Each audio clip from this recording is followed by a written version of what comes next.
Hi friends, இன்றைக்கி ஒரு எம்மியான gulab jam எப்படி பண்ணுறதுன்னு வாங்க பார்க்கலாம். நான் வந்து இன்றைக்கி அரை கிலோ கோவா எடுத்துருக்கிறதுனால அரை கிலோ சர்க்கரை அண்டு அப்புறம் வந்து 800 ml தண்ணி ஊற்றி அதுலேயே ஏலக்காவும் போட்டு அது நல்லா ஒரு 20 மினிட்ஸ் நல்லா காசுன அப்புறம் கோவாவை எடுத்து இதில் போட்டுட்டு நான் வந்து 1 கிலோவுக்கு வந்து 250 கிராம் மைதா போட்டிங்கன்னா இதுக்கு வந்து 125 கிராம் மைதா போட்டு நல்லா பிசைஞ்சிக்கோங்க. ரொம்ப பெருசாக உருட்டாதீங்க பாலை. ரொம்ப பெருசாக போட்டிங்கன்னா நம்ம ஜீராவில் போடும்போது இன்னும் பெருசாகிடும்.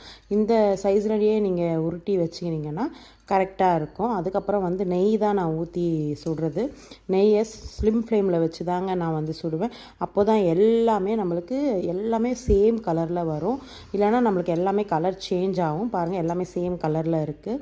அதுக்கப்புறம் ஜீராவும் காசி முடிச்சாச்சு. நம்ம ஜாமுனும் ரெடி ஆயிடுச்சு. நான் பாருங்கள் ஃபைனலி எல்லாம் போட்டு வச்சுட்டேன். நீங்களும் ட்ரை பண்ணி பாருங்கள். தேங்க்யூ.